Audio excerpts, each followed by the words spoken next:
Washington Commanders Nation, y'all miss me? We took a little weekend in the middle of the week considering Washington doesn't play until Monday night at Kansas City. No Jaden Daniels. It's going to be Marcus Mariota magic on Monday night.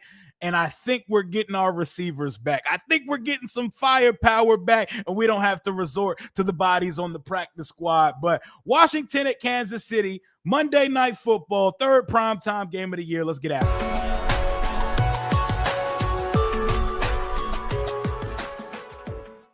Gotta bring on a guest, one of the best representing the Kansas City Chiefs. He's even doing some radio work for him as well. My guy, Michael Darcy, representing KC. How you doing today, my guy?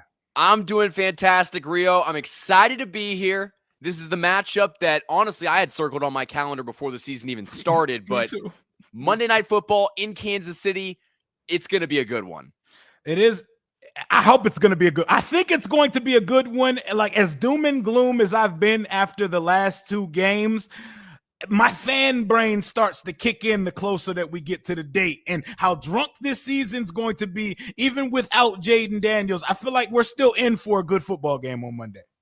I think that one thing that Commanders fans need to understand is that the name Marcus Mariota triggers a lot of painful memories for the Chiefs. And obviously the recent success that the Chiefs have had, it makes it easier to look back at that like, oh, how did that happen? But it still stings a lot. And granted, that was a very different Marcus Mariota, but I think, you've seen him throughout his NFL career kind of get, bounced around a little bit. He's found a home right now in Washington, and this is going to be his third game he started this season. And so, what is your confidence level in Jaden Daniels staying healthy, for a whole season?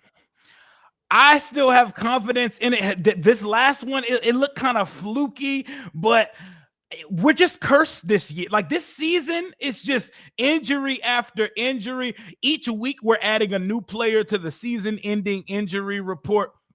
Obviously, with his frame and stuff coming in, there were always going to be injury concerns. I'm not concerned until he gets a serious I'm going to knock on wood because I'm not trying to manifest or speak that type of thing into existence. I'm still not concerned about the long-term health of one Jaden Daniels. I just want to see him look like himself again when he does get back on the field. But like you were saying with Marcus Mariota, I know y'all feel a way about what happened when he played y'all in the playoffs that year, but he kind of kicked off the Mahomes era for y'all. He kind of kicked off the Patrick Mahomes dynasty era for y'all. So he should be seen kind of like a hero in Kansas City. Honestly, and I don't know if you saw the tweet that Mike Florio of Pro Football Talk put out, but the last time the Chiefs failed to make the AFC Championship game, it was Marcus Mariota. So, that was the last time. And obviously that preceded Patrick Mahomes, but it's just kind of crazy to think that, and there's even some Chiefs fans are like, what if we put Mahomes in the second half of that Titans game? And maybe they go on a run, but it did kind of jumpstart the franchise turning over at quarterback. And, ever since then, it's just been a lot of success, something that really nobody saw coming. Yeah, it's crazy. Like, look at what we're talking about right now, about Mariota eliminating Alex Smith's version of the Kansas City Chiefs. Here we are in 2025. Mariota's coming in relief to play against the Mahomes-led Chiefs that have been in 5 of the last 6 Super Bowls, almost won 3 in a row, but have won 3 over the last 6 years. Does the month of September even matter to Kansas City fans? Do y'all care what takes place over the first 4 weeks of the season? It's funny because I think it's very easy for Chiefs fans to be like, oh, the month of September and October, for that matter, doesn't really mean that much. But the Chiefs fans that say that are oftentimes looking at a team that starts off 5-1 or 6-2. And so I do think that, you saw the Chiefs get off to a slow start this year, starting their season 0-2, and actually, at one point being one loss away from jumping to 1-3. I know. There were some, big games on this schedule. They handled their business, but I actually think that the Chiefs are in a better position this year at 4-3 than they were last year when they went 15-2, because, we were covering it last year. They had no knockout punch on offense. They literally just grinded out games. And I think the Chiefs being perfect in all those one-score games last year, eventually this year it caught up to them. The first couple weeks, it was like, oh, last year, they probably would have won that game. Or that Jacksonville game, they would have found a way to, you know how Trevor Lawrence fell down on that play, then Oh got my up and got gosh. into the end zone? That was Last frustrating. year, he would have fallen over and got tackled, fumbled the ball, and we would have won. That's just kind of, our luck this year. But I think, to answer your question, September and October matter because you can definitely put yourself in a hole, but this team operates on, how they perform in January. And honestly, just get to January healthy and let's let the rest play out. Yep. Like, while it's an extreme advantage to have the road to the AFC conference going through Arrowhead Stadium, all y'all need is a ticket to the dance every year. Y'all have Patrick Mahomes, Andy Reid, and company. As long as your core nucleus is there, y'all have got a shot to win it. And not only do y'all have a shot, y'all are probably favorites to win it every year. So when I see y'all come out the gate and struggle the first 2 weeks, I'm going to call it the first 3-ish weeks because y'all didn't look great. Say the first month and a half of the season. I'm not going to argue. Game was nasty too. That was a hard game to get through. Yeah, it was. It was rough, and honestly, the Chiefs turned it on in I'd say the past 3 weeks. It's been the last month where you're like, okay, this team is different than the first month. But there were some alarm bells going off, but I think it's easy to be calm now knowing that you have Rashee Rice and Xavier Worthy. But there was a point where we're like, well, we don't really know if those two guys are going to be on the same field at the same time. Mm-hmm. Yeah, so man. We feel better now, but it's because guys, as of right now, I'm going to knock on wood too, because we both are dealing with injuries, but Hollywood Brown, Rashee Rice, and Xavier Worthy are all healthy on the field at the same time. Yep, and getting speed, I call him Speed Racer Rashee. Getting Speed Racer Rashee back, Worthy's healthy, and it just seems like y'all are back to regularly scheduled programming. Y'all whooped the Raiders' ass last week. And I, as a team who also whooped the Raiders' ass, y'all did it differently. Y'all shut them boys out, and it looked like a warning sign to the league. Everybody that counted us out and left us for dead in the months of September, yeah, we're back now. It definitely was a wake-up call, and I actually think that the game that no one's really going to talk about, I think the way that they stuck it to the Detroit Lions, that win to me, obviously doing what you did to the Raiders is impressive. That was one of the better games that I've seen the Chiefs play, but I also think the Raiders played a historically bad game. So I look back at the, Chiefs-Lions matchup on Sunday Night Football where That's they the beat one right there. them by 13 at home. And yeah, they had their injuries, but you could attest to this as well. Who's not injured at this point in the season? I don't know. I have no idea because everybody's banged up. And the victory y'all had versus the Detroit Lions on some strength-wise, like that might be the most impressive victory of the NFL season so far. I think the way that they were able to go out there and dominate, I think they dominated in this game, and they didn't have their starting left tackle, Josh Simmons, and there's a lot of weird stuff going on with that. We're going to get to that. Okay. Well, I can tell you right now, and we can get into it later, he's not going to be playing on Sunday. So I can tell you that. But, there was a lot of stuff before that game that probably didn't go the way the Chiefs wanted. And, without Rashee Rice, they beat, I would say, one of the better teams in the NFL by 2 touchdowns. Yep, easily. And now Rashee's back, and you're just getting a little taste of what this offense could be and what we know the Chiefs offense to look like. We've seen him do it. Like, we've seen him do it with Cheetah, and then y'all traded Cheetah. He did it without Cheetah, and y'all just keep giving him a new, different stack deck offensive. As long as 15's on the field, y'all have a shot to win the Super Bowl every year. So before we get into some of the nitty-gritty of the matchups from this game, how did you feel after winning back-to-back Super Bowls? How did it feel? Because I saw my team get 55 put on our head top by that Philadelphia team, and they proceeded to go to the Super Bowl, and they did the same thing to y'all. They put belt to ass for 60 minutes. It was bad. Seeing your team in the biggest stage in the world, like, what did that feel like after all the success you've seen them have over the years? I'll tell you what. It was bad. Because you win big games, you can win back-to-back Super Bowls, but to see the team get beat the way they did when we had the three-peat on the line and all the storylines coming into that game where the Chiefs are one win away from accomplishing something that probably will never be done again. And I think that the team probably played a little bit uptight, but I also think they were just not the better football team, like at all, like whatsoever. There was a big talent disparity, and partly due to injury, but also the Eagles were, I mean, that, the Eagles roster was loaded last year. Oh my God. Yeah, and so, I mean, yeah, they absolutely took our lunch. I actually think the Super Bowl loss that hurt worse was that one, against Brady. the Bucks and Brady in Tampa Bay, because like it just felt like Mahomes was out there dealing and his receivers were letting him down and his offensive line was letting him down. Sure was. But I mean, that one, Rio, there's always, and I'm sure you can relate to this, there's always a game where like you might have to just turn it off early, turn the lights off, just kind of sit and just reflect and not like just almost just like process what you just watched. And honestly, if you were to ask me to like name things that happened in that Super Bowl, I couldn't tell you. I have blocked so much of it out of my mind. You got to. I know we lost, but I don't know what happened.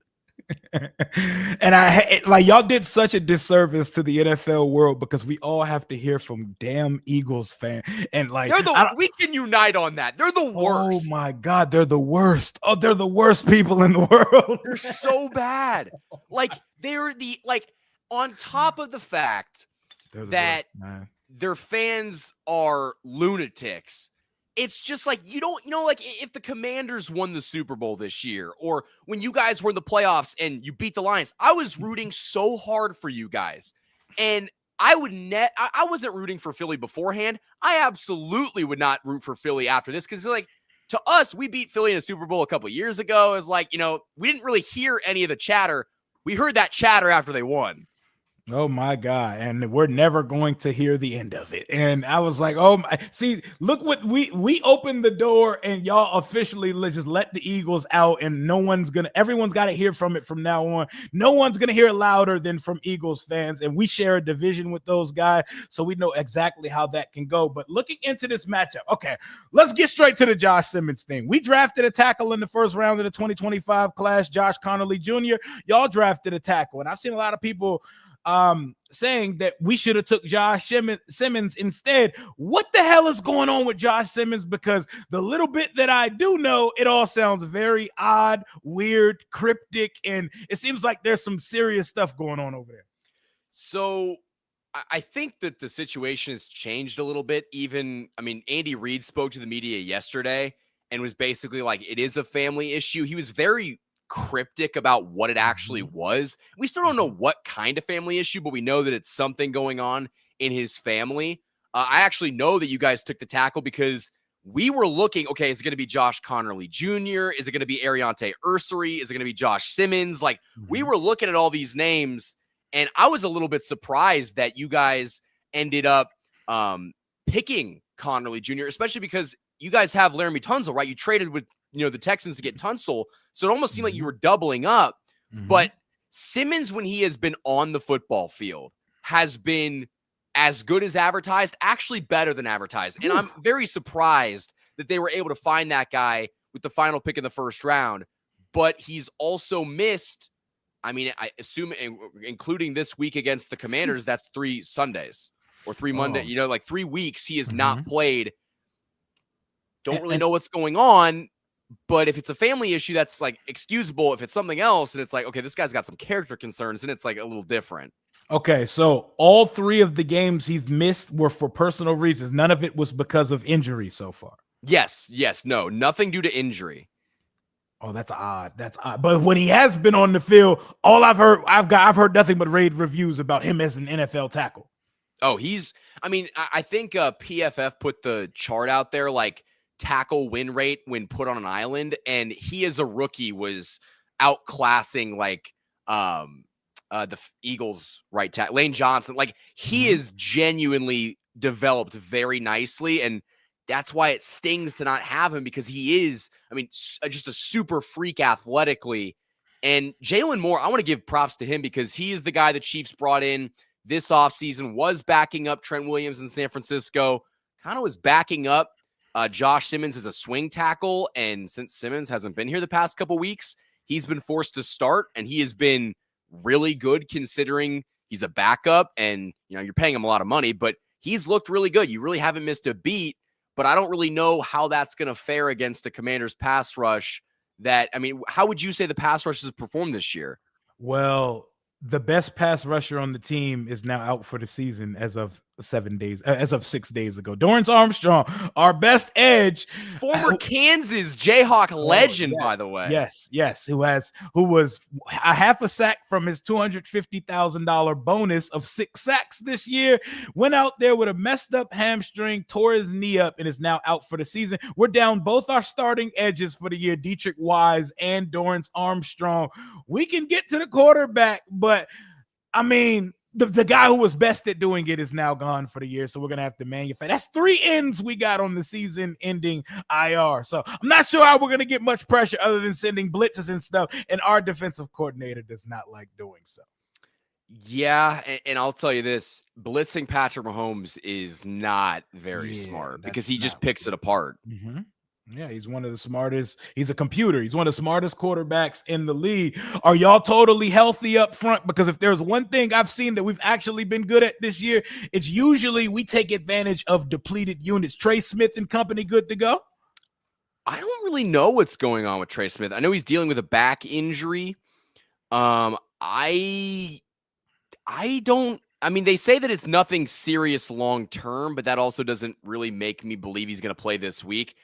I don't know. I think that's something we'll probably find out tomorrow because with the Chiefs and Commanders playing on Monday night, the weeks get all messed up. So they still have practice tomorrow. I think I would just assume he's not going to play. I would assume it's going to be Mike Caliendo playing at right guard. And Caliendo's good. I'd much rather have a guy that you're very familiar with than Nick Allegretti. I mean, Nick Allegretti was awesome for us a couple years ago. Yeah, we try to keep him off the field unless we have to put him there. But has he been bad for you guys? Well, he hasn't been great. He has not been great. And as soon as we could find replacements, we managed to do so and upgrade it at those positions. But when it comes to our defense versus your offense, what's your run game? I know Kareem Hunt's on the injury list, and your fans treat Isaiah Pacheco like a terrorist. What the turn on Pacheco is crazy. Well, I'll say this, and I might be one of said people leading the charge on that. I think Pacheco, and it really sucks because I don't think what we're seeing from him is different than what most running backs display after their body kind of gives out on them. I think he was exceptional in 2022. He was good in 2023. He broke his fibula last year, came back. Like, he's got that explosiveness, but I don't know if you've watched him run. That whole thing, he runs at the ground. He's so angry. He runs into the back of guys. Like, his vision is horrible. Mm-hmm. He doesn't really have that. I mean, you'd think the guy could catch the ball better than he does. I think he used to be a much better receiving back. Not really. I mean, he's dropping screen passes. I remember the play versus the Giants where his hips were turned the wrong way. That drove me crazy. I still don't understand what he was doing. Where you go? Like, he was running the route behind the line of scrimmage. I was like, what are you doing? But I think the Chiefs running back room is very good at doing just enough to, like, pass. Like, you're going to get Kareem Hunt on 3rd and 4th down. He's going to get 2 yards if he needs to get 1, but he's not getting anything more than that. Pacheco will get 3 yards on 1st down. If he's asked to get 2, he'll get 3. That's about it. He's not going to break off any long run. Yeah, he sounds like faster Brian Robinson, the running back that we traded out of here, because that almost sounded like bar for bar, especially the no vision thing, because Brian Robinson kind of ran like his helmet was turned backwards. But it's crazy because I thought Pacheco was one of them ones a couple years ago. How fast things change in the NFL. I still can't believe that, turning your hips the wrong way. Like, that's one of the funniest plays I've seen all season. Well, and he's very lucky that Mahomes bailed him out by going and stripping the ball back. Like that, because I think they declared that a lateral pass or behind the line of scrimmage pass, and so it was a loose ball, and he just kind of like, whatever. Mm-hmm. Yep. So yeah, that's crazy, man. Is Travis Kelce washed? How would you define the term washed? I see what you're doing there. I see the PR there, man. Yeah. Listen, it's Travis Kelce, so there's obviously a washed version of him is still better than a lot of tight ends in the league. But he definitely looks like a guy who doesn't need football anymore, has a very good life happening outside of football, podcasts and relationship wise. And it looks like there's definitely been a few steps back from the Kelce we knew and loved. I actually think last year he was a little bit worse. I think he came into this season in better shape. I mean, so far, 31 catches, 375, 2 touchdowns. He's averaging 12.1 a reception. I actually think he's been better than he was last year. He's obviously not the same Travis Kelce that was going for like 1,600 receiving yards, but I think with how the Chiefs utilize him, if it's third down, you better believe that Travis Kelce is going to get the ball. If it's, if they're in the red zone, he's going to get a look. Big plays, Mahomes always goes to his safety blanket, and that guy is Travis Kelce. But with that being said, Rashee Rice being back in the fold, I think Mahomes trusts him very similar to how he trusts Kelce. I know Rashee was chomping at the bit to get back on the field. He looked phenomenal versus the Raiders last week. What him being back and Worthy being healthy, what does that mean to the Kansas City offense? Well, for lack of a better term, Rashee Rice being back is like gas being put in the car. Like now you finally have like a guy that you think can go out there and be your number one wide receiver. And it's funny. I thought the Chiefs' offensive struggles to begin the season was something that was not just going to get magically fixed by Rashee Rice and Xavier Worthy coming back, because I felt like there were schematic issues. Like Andy Reid was just stale. They didn't really have good play calling to begin the year. And then right around when Xavier Worthy came back from that shoulder injury, I was like, oh man, like that is all it took to be different. And I think, now they can do more things. Andy Reid can get more creative, but this offense flourishes and thrives off of being, an offense that gets yards after the catch. Having Xavier Worthy and Rashee Rice both are just giant yak guys. Mm-hmm. I think that is how this offense is designed to run. And when you don't have those guys out there, I mean, do you remember, you might not remember this, but there was a play against the Giants where they designed a screen pass for 36-year-old Travis Kelce, yes, and it got blown up right away. Like, that's the kind of shit that they tried to do without the personnel. Now with the personnel, they're just in a better spot. They said the gas back in the car. Just don't let Rashee drive the car. It's hilarious. That is a good one. Don't let him drive. Do not let him drive the car. Speed Racer Rashee. Don't let him drive the car. But you said y'all are good at yards after the catch, and that immediately gives me it just makes me feel like it's going to be a long day Monday night, because this team can't tackle. This team misses tackles on a ridiculous rate, and you see large chunk plays that happen because of those missed tackles, communication gaffes, and we just find ways to give up big plays each week. Rashee Rice and Xavier Worthy terrify. Even a guy like Tyquan Thornton. If you want to get if you send Tyquan Thornton vertically, I don't really see us having an answer for it. I mean, Tyquan Thornton hasn't been as big of a part of the game plan, but I don't know if you saw the thing on Twitter, like Rashee Rice said, like everybody's got to eat. And so now the theme of this Chiefs team is that everybody's got to eat. And so, Travis Kelce, Hollywood Brown, even like Juju Smith-Schuster, if you look at the box score, like Mahomes is hitting 5-6 different receivers. And so there's not one single guy out there that's got 10 catches for 150 yards. It's very dispersed.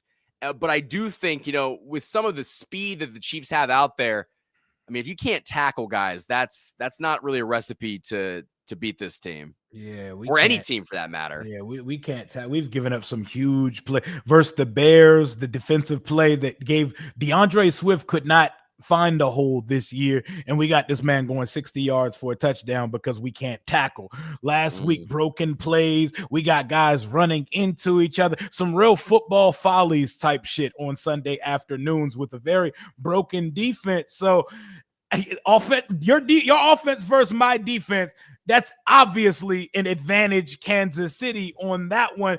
To me, it feels like a 30-point type of day for the Kansas City offense. But last time we saw y'all on Monday Night Football, y'all were on some bullshit versus the Jacksonville Jaguars. That game was on drug. That y'all had a million opportunities to win that game, and something went wrong every time y'all got in the red zone.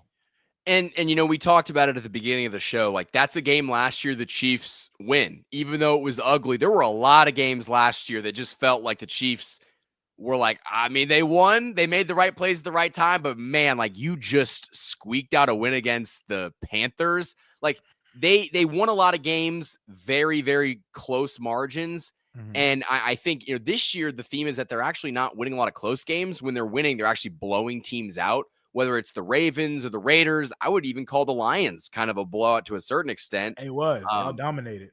I think that, the Chiefs can win one-score games, but I think with the offensive weapons, they kind of want to go out there and put up points. And so, I mean, the question is, how confident are you in Mariota and the running game? I mean, no Eckler. How confident are you that you could even get to that, 25-point mark? So offensively, with Mariota on the field, I think the run game improves because Mariota can run the hell out of the read option. Jaden Daniels, as good as his talent and his athletic ability is, Jaden reads the option wrong 9 out of 10 times. Like, he picks the wrong choice of keep versus handoff 9 out of 10 times. Marcus makes the right decision every time he does it. So for that alone, I think we're going to see better Bill Krosky merit, because just a couple weeks ago versus the Chargers, he got a Nike deal off that game, 120-yard game.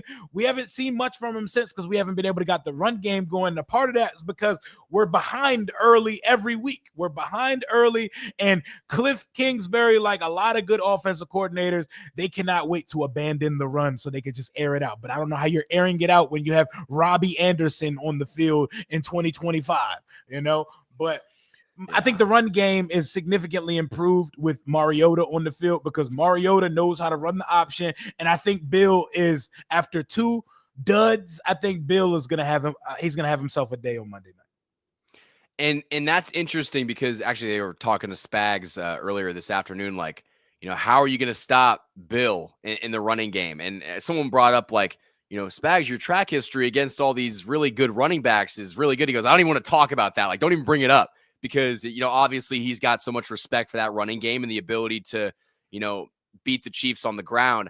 The Chiefs' run defense, if you just look at the metrics, I think they're like 22, but I also haven't really noticed any point this season where it's like they can't get off the field because they can't stop the run. I actually think this run defense is better. If you're going to run it at anybody, you should run it at Derek Nottie. He is one of the worst interior defensive linemen in football. I think PFF's got him at like 122 out of 122. Ooh. So if you're going to run at anybody, you got to run at Derek Nottie.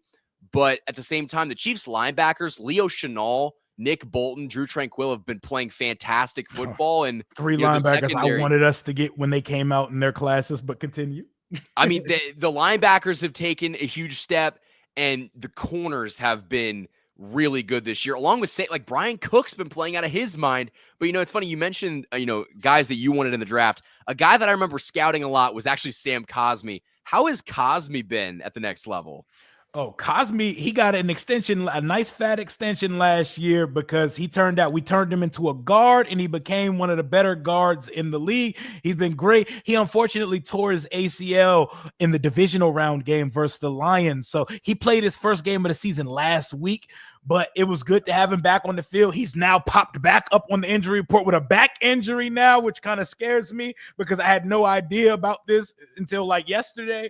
But he's a full go today. I'm looking at it right now. He's a full go today. Oh, he's built for it tough, though. As soon as they activated him from the ACL, I knew for sure Cosmi's not going to miss any more time. He's one of our leaders. He's one of our locker room leaders. Seeing the joy in his eyes last year playing with Jaden and seeing this team go to the NFC Championship. Like he said so many times last year, I've never had this much fun playing football. And to see a guy who's been so good to the organization on and off the field finally get to see some success and play for something. I love Sam Cosmi, and I'm very glad to have him back. I think on the offensive line, the second week of having Cosme back, I think the line is one of our strengths in this game. And I think they will be able to hold their own. And I think we're going to have some success on the ground. Same question I asked on the offensive side. Now on the defensive side, is Chris Jones washed?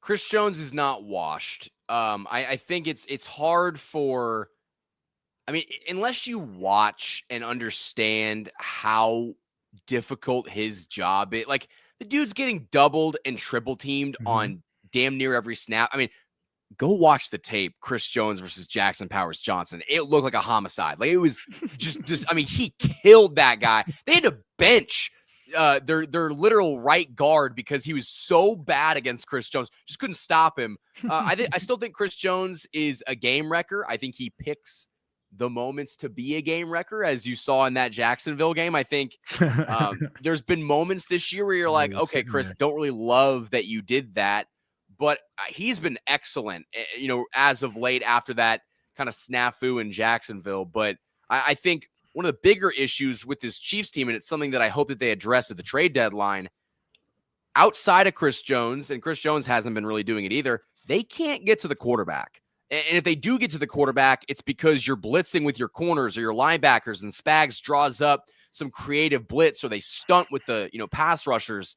If they don't do that, they have a hard time winning one-on-one matchups. I'm jealous because you have a defensive coordinator that can do all that shit you just listed, talking about all these exotic schemes and drawing up blitzes and stuff. Please give some of those ideas, concepts, and ideology to Joe Witt Jr. because we don't have any of that on the defensive side of the ball. And I respect Spags as much as I respect any defensive coordinator out there. We're going to continue this one after just one word from today's sponsor, Rio 91 on Sleeper. Ladies and gentlemen, the NFL season is here, which means you have a chance to win 1,000 times your cash on daily fantasy. Football has never been more exciting than it is with players like Jaden Daniels, Patrick Mahomes, Lamar Jackson, and Jamar Chase. Pick on stats for these stars like touchdowns, passing yards, receiving yards, fantasy points, and more. We're up to a 1,000 times payout on Sleeper. Get your picks right and you could win big using promo code RIO91. That was promo code RIO91, and you'll get up to a $100 match bonus on your first deposit. Terms and conditions may apply. I can actually have fun on the Sleeper app this week using code RIO91. My receivers are back on Monday. Terry McLaurin and Deebo Samuel are here to save Washington football. Last week was rough, man. We were throwing it. Jaden was spamming Robbie Chosen Anderson and Chris Moore and Luke McCaffrey and Jalen Lane versus the Cat. That's why we couldn't get anything going last week, man. Goodness gracious. Yep, that's been our life this year, man. We haven't seen Terry in over a month. His last game played was versus the Raiders, and we're going to see Terry McLaurin full go and Deebo Samuel. What problems do they present to your defense, and how's your secondary played so far in 2025? I mean, we were talking about it earlier today on the radio in Kansas City. Terry McLaurin, if you just look at his stats, like, look at Mike Evans' stats and look at Terry McLaurin's stats. And Terry has more, in the last couple of years, like more yards, more receptions. The only thing that Mike Evans has is touchdowns. So, like, Terry McLaurin's a dog. When he's on the football field, he is a problem for, a defense. And I think the Chiefs are going to have to put their best on him. I'm a little bit interested to see Deebo because Deebo, we played against him in a couple Super Bowls. And they try to get him involved in the this not even really the screen game, more like the jet sweep, the end arounds, that kind of stuff to get the ball in his hands in space. Is that how you guys utilize him, or is he more of a traditional receiver? Oh, no. We're throwing the shit out of the ball to Deebo. We got Deebo going vertical. We got Deebo running a full route tree. Not to mention before he had to become the wide receiver one, he was like the top kick returner or on a per return basis. He almost took 3 kickoffs back to the crib in the first couple weeks of the season. But when Terry got hurt, he had to be the number one guy. So we took him off kick return and put Luke McCaffrey to do that role. But he was the MVP of the first 5 weeks of the season for us. Deebo Samuel has looked good. We've given him jet sweep. We're giving him the ball out the backfield, and we've thrown every route to him, and we've even been using him vertically.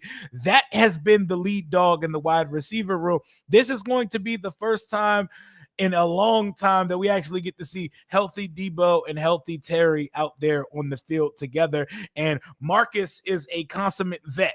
And Marcus hasn't played a stinker since he's been in DC. Every time he's come in relief or came in to start, even in our loss to Atlanta, he put up 27 points on the road. That should be enough to beat the Atlanta Falcons on the road, but we gave up 34 points that day and we couldn't get Penix off the field.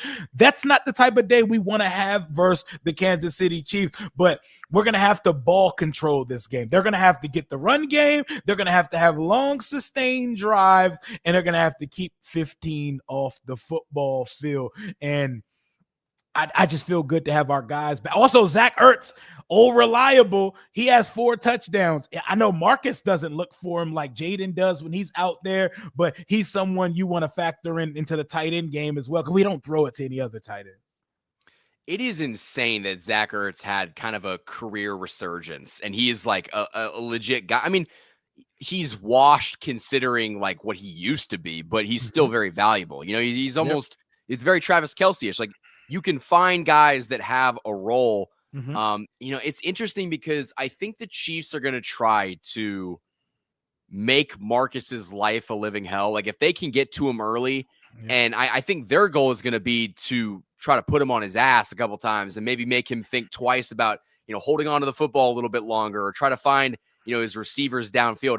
I trust the secondary to contain Debo and McLaurin. The issue is if the pass rush isn't getting home, your secondary can only hold up for so long. I know. And I think this has to be a Cliff Kingsbury special. Like, everyone keeps throwing to us the idea that Cliff Kingsbury could be offered the perfect job or leaving Jaden Daniels to be a head coach again. And it's a night like Monday night that can get him a job. So there's going to be 2 opportunities this year where he's going to be on an audience larger than any audience that we're going to have all year. It's Monday night at Kansas City and on Christmas Day versus the Dallas Cowboys. The whole world is watching Cliff Kingsbury. Your quarterback is out. Your receivers are back. Can you draw up a winnable game plan versus the league's darlings, the dynasty of the league right now? Can you have Marcus Mariota in 2025 going mano a mano with Patrick Mahomes? I think this is going to be an entertaining game. I don't think I'm going to predict us to win this game. I think this is going to be a fun one, though, that y'all eventually pull away with at the end. Yeah, I mean, I hate to do it because I've got no issue with the fan base. I like the Commanders. I think that you finally have adults in the building. Do what you got to do, brother. Do what you got to do. I think this game would have been just very different with Jaden Daniels in it, obviously. I still think the Chiefs would have won regardless. And I think there's levels to this. I think the Chiefs are going to win. Are we giving final score predictions yet, or should I wait on that? Yeah, no, we're gonna get into the final score predictions in a second, but yeah, finish your thought. Go ahead. I think the Chiefs offense is going to continue to want to make a statement, and I think the Chiefs defense is kind of pissed off with how they performed a couple of weeks ago. So it's so funny to see a team that has had so much success, but yet still think, okay, we have got to get better at doing this. But there's a reason why year in, year out, they find ways to get better. Yep. And there's a reason why y'all are always in the damn Super Bowl. And I will not pick y'all to not win the AFC until I see someone go up to Arrowhead and get the job done. I'll believe it when I see it. Y'all act like an up-and-comer team. Like, y'all go through some issues for a couple of weeks and it's, oh my God, the Chiefs got to get it together. And y'all actually, like, the players stand by that too. I like that. That's why the culture is so good. People can say whatever they want about y'all. When you're the league's hot shit, people hate you. People could not stand the Patriots dynasty. People hate y'all. They throw witch magic at y'all. You're cheating. Your relationship with the referee. How is it dealing with that as a Chiefs fan? Rio, I'm glad you asked. Normally, I don't like it. Doesn't like, you're used to it. You get used to it.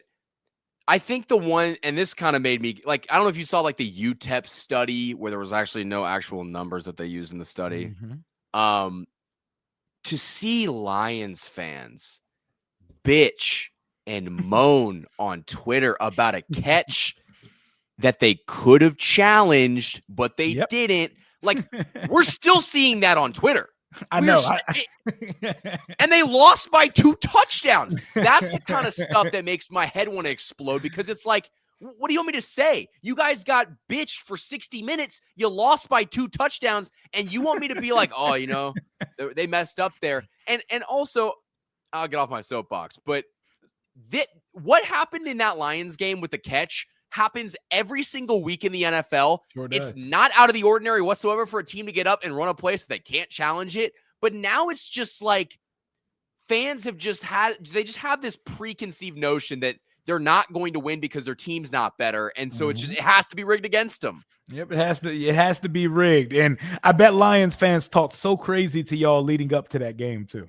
They not only did they talk crazy, but like there's fans afterwards that were like, oh, like look what Brian Branch did. Like this was our get back. If your get back is getting your player suspended after the game for taking a cheap shot at one of our players after getting blown out by 13, like have your win. Honestly, you know, I always thought Detroit was a city of like gritty, tough people. Based on how their football fans have reacted over the past couple weeks, there is no grit in that city. Like, it has just been a lot of whining.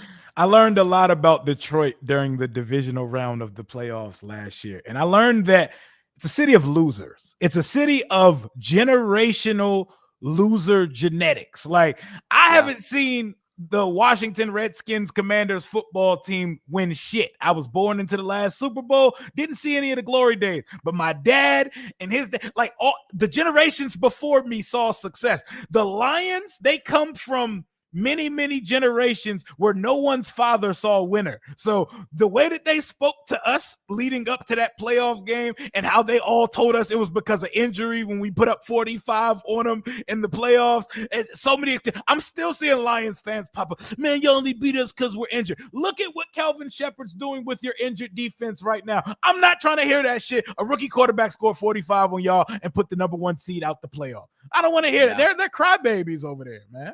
And you didn't just beat them, you beat them down. Like, you dominated them. And I actually remember I got on your stream because I was like, I got to see that. And you were, I mean, that talk about pure elation. Like, that was great to see. And I feel like, Detroit is one of those teams that they talk a lot, but like, why are you talking? You have nothing to like, you know, to stand on, because you've been like you said, it's a city of losers, whether it's the Tigers or, I mean, even the Pistons outside of that little run. I mean, for the most part, they are really bad sports town. Yep. And they hated hearing all of this, man. And like, they talk as if like Philly, we can hate on Philly. That team gets busy, and they've seen a lot of success recently. They've seen a lot of success, and they've seen it before.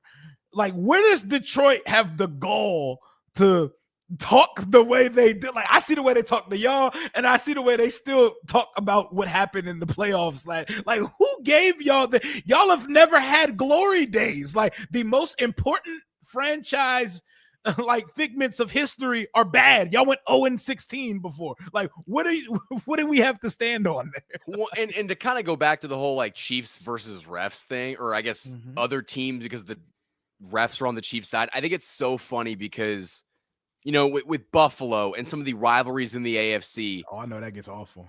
I mean, they'll talk their shit, but even when the Chiefs lose, the Chiefs fan base just goes, yeah, we'll get you in January. We'll get you, we'll get you when it actually matters. And they've been right. I mean, they've been like consistently right. I mean, that's got to just gnaw at you as a fan, that like, you can win the non-important games, but you can't win when it actually matters.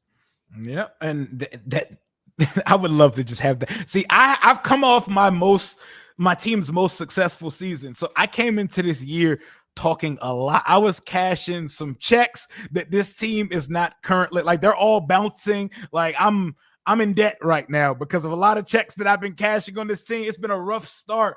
Y'all always find a way to get back. no matter how the season's going. Y'all had one of the weirdest looking 15-2 seasons I have ever seen, and still managed to go right through the AFC in the playoff and get right back to the Super Bowl. So an uneven September, it shouldn't bother you, because as soon as the team as long as 15's out there and Andy Reid is on the sideline, y'all should have a shot until they hang them up.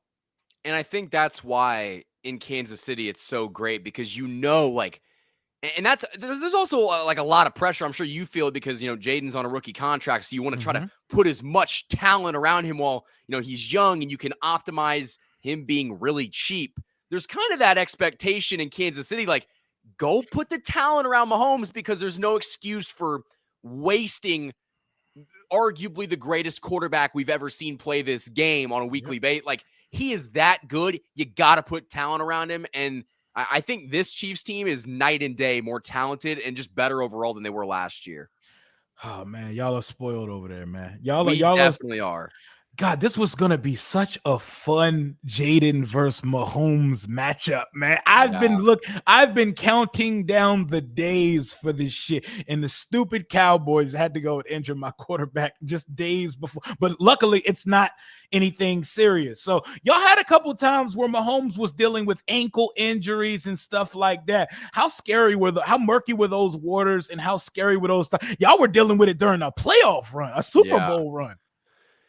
It's interesting because Mahomes in the regular season, I think, has only missed 3 games, and he's been in the league almost a decade. So he has been incredibly healthy. I'm going to knock on wood now, because he has just been, I mean, I even hate to talk. I mean, he's been very healthy. And when he's not healthy, the competitor in him, like, he does not miss time. I mean, he wanted to go back in the game after his kneecap was in the side of his leg when we were in Denver, like, years ago. So, like, he wants to be out there and play with his guys. And I think, when he hasn't been out there on the field, the coaching staff has been able to figure out ways to keep things competitive. I mean, they beat the Vikings with Matt Moore like a long time ago, but they've been very fortunate to not really be put in those positions where Mahomes has to get hurt. Okay, yeah, man. Hey, yeah, you definitely don't even want to have these type of conversations, so you can put those words out there in the air about it, man. I love Pat, man. A lot of people hate on Pat. I love Pat. I love watching Pat play, and I'm going to keep picking y'all in the AFC because I don't got no problem with y'all. I want to be hated. I want to be that. I want to be that of the NFC one day. So I like to watch greatness continue over there, even though everybody's, we want to see somebody new. Somebody new has to be up to the challenge, and we have not seen anyone do it. So based on what you've seen through the first 7 weeks of the season, who do you think the Chiefs' stiffest competition will be in January? Is it still Buffalo, or you think it's somebody else? I think Buffalo's in trouble. I think Buffalo's defense is not very good. I don't really know who. I mean, the Colts scare you at all? Indiana Jones? I think the Colts are a team that they get to the playoffs, and I think you saw this last year. In the playoffs, it's about who your quarterback is. And I think that, when you have to get to a playoff game and it's Josh Allen versus Daniel Jones, I think Josh Allen's going to win. And that's not me thinking the Bills are some juggernaut. I think it's a lot more open this year than it's been in years prior. I think it's probably still the Bills. But even with how bad the Ravens have been, and we beat the brakes off them, this is more of a shot at the Colts. But I think Lamar Jackson, if he got into the dance and got healthy, I think they'd beat the Colts. I don't think very highly of Daniel Jones, and I think it's easy to win games against teams like they're 5-1 right now, 6-1, but like 6-1, and that's great. But we've seen plenty of teams that you can kind of smell. It's like, all right, that's not 100% right. Like, there's issues, and you're beating up on teams that aren't very good, and that's fine. But again, do you trust your quarterback in January? And the answer to that probably is not a yes. How about your division mates, the Chargers and the Broncos? Any of them feel like a problem down the line? I think the Chargers are riddled with injuries. They shit themselves. I mean, they literally had a 3-game lead in the division at one point, and they're now 5-3. So genuinely, the Chiefs are right back in with the Chargers. The Broncos lead the division by a game. I think Bo Nix has been significantly worse this year, and they've won games. That defense is great, but I think Denver is another team that will probably make the playoffs. They're good, but I don't think that they're a team that's going to go to the championship game or anything like that. I hate that y'all lost that game to the Jags. Like that Jags game It blew the stung. shit out. It was great. And then the way you did it too, because I don't think Trevor's very good. Trevor Lawrence is not a very good quarterback. And he made plays versus y'all though on Monday. We made him look good. We made him look good. I'll tell you that. Hey, Marcus Mariota, take heed. Take heed because you are going to be showcased to the world on Monday night. We are 0-2 in prime time this year. And I'm not trying to be that guy because anything's possible in the league. I think we're going to play better than I expect the team to play. But I don't got us winning the game. I think Kansas City wins this one 30-20. And I'm being kind to us. 30-20 versus what is the line at? Like 12.5 right now? I don't even know what it went from 10.5 to like 12.5. But now that Debo and Terry's playing, did it go back up, or after Jaden it dropped to 12.5 and stayed there? I think it dropped after Jaden was out, and they ruled Jaden out quick. He was out on we knew on Monday that he was not going to play. They didn't waste any time with it. I mean, I think that's kind of my score range. I think the Chiefs defense is going to surprise. I think that they're a really good unit that's going to go underappreciated because now, Patrick Mahomes and the Chiefs offense is putting up so many points. I think the Chiefs will win 35-17. 35-17. I got 30-20. What type of statistical day do you see for your boy Pat? I'll say 303 touchdowns passing. Maybe he finds the end zone with his legs, but I think I definitely don't think it's going to be a Las Vegas Raiders type of game where Pat's sitting in the fourth quarter. I think he's going to play.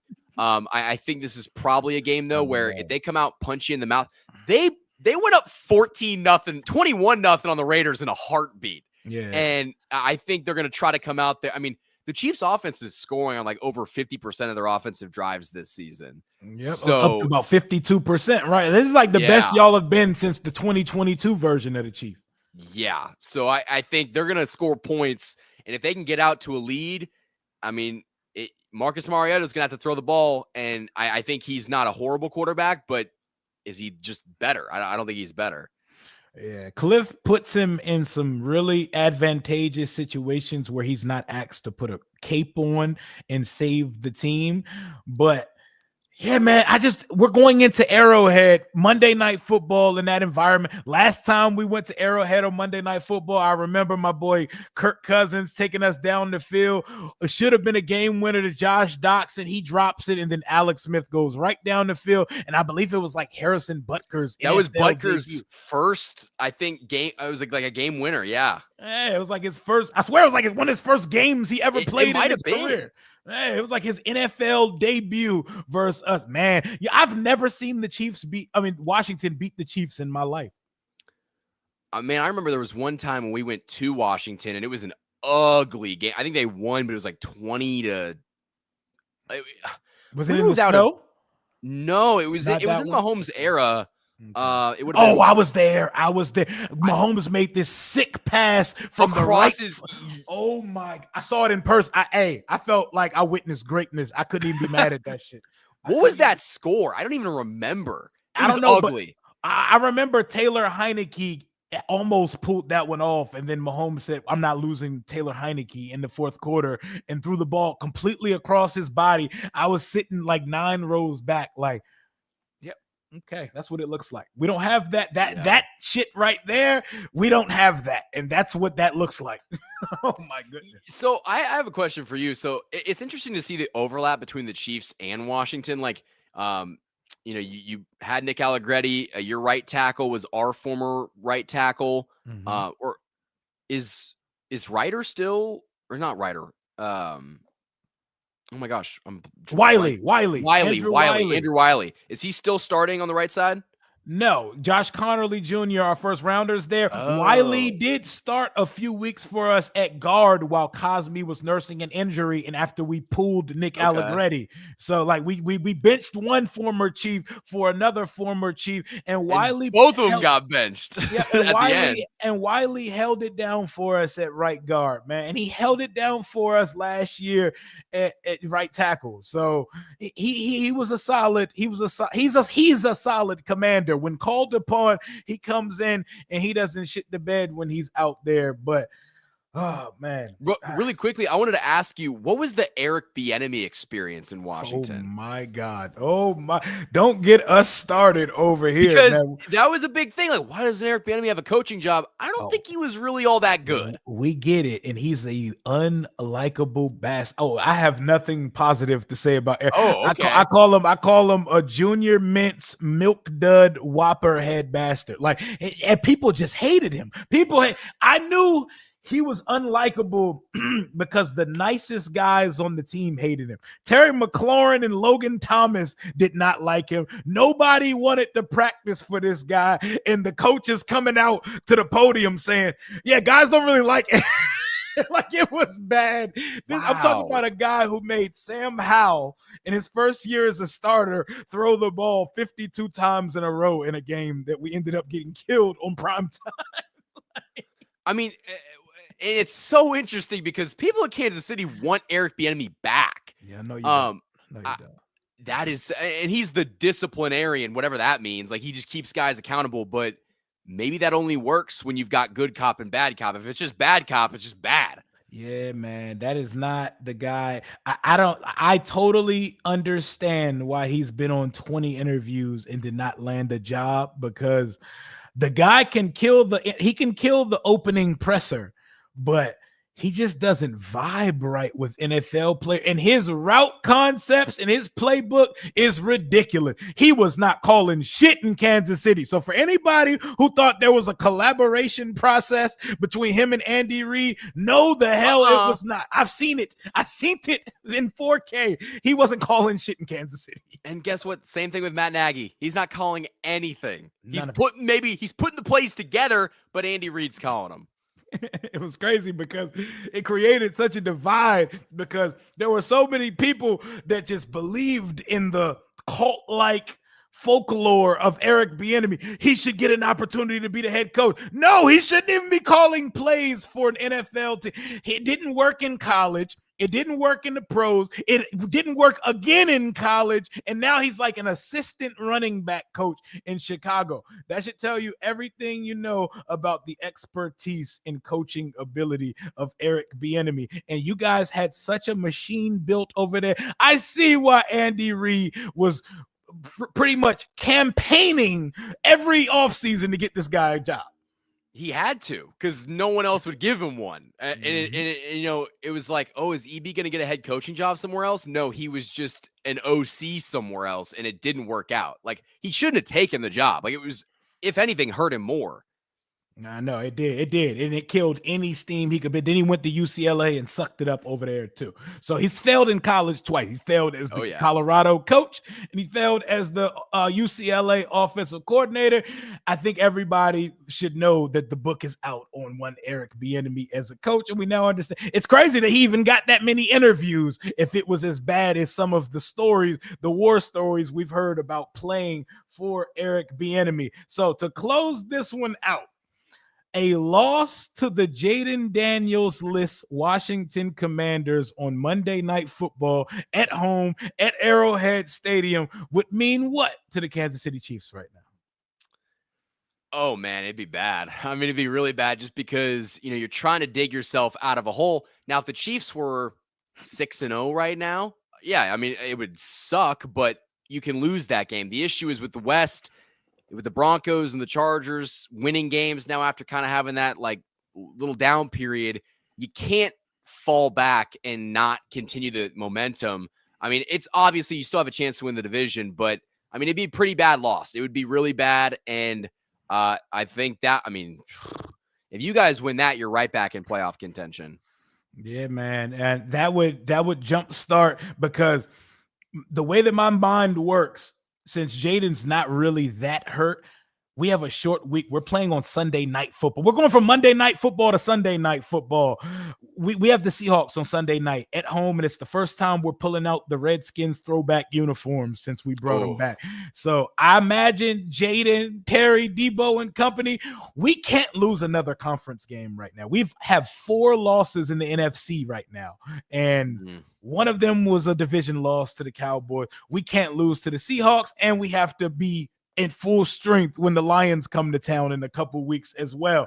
So if we do win this game, I think it's going to be a big day on the ground by Bill Krosky-Merritt, and I think the return of wide receiver 1, and he looks like wide receiver 1, top-notch Terry McLaurin. He has a streak to try to catch now. He has a 1,000-yard streak of like 5-6 years in a row that looks like it's going to be broken unless he goes absolutely berserk over these last 10 games of the season. It all starts on Monday night.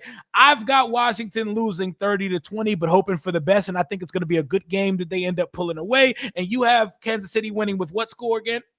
I got it 35-17. 35-17, thinks it's a 300-yard multi-touchdown day for MVP Mahomes, who is definitely the front runner for MVP right now, right? As of right now, yes. Hey, Cowboys fans said Dak's coming, man. What you think? Yeah. Good luck. That's what I'll say to that. I'll say good luck. I'll say not gonna happen, but whatever they want to. We talked about Eagles fans, Cowboys fans. You are just stuck in the worst division ever. Yep, man. We put the battery in their back by getting our ass whooped by those guys the way that we did. We've never beat Dak at home in his entire career. He's 8-0 versus us in his career at home. I hate it, man. I hate it, but I think Mahomes is going to get the MVP. 1, he has the cachet and the name recognition. 2, he has the stats to match. And I think y'all are about to pile up wins and win like 10 of your next 11 or some shit like that. So MVP is not going to be hard to achieve for Mahomes. That's the hope. The hope is to kind of go on a bit of a run here. And, you said what would happen if the Chiefs lost. I mean, that kills the momentum that they've built over the last 3 weeks. Let's get it, guys. DQ, get these boys. Hey, Joe Witt, come out the box and inspire this defense, or it's going to be a long-ass Monday night in Arrowhead.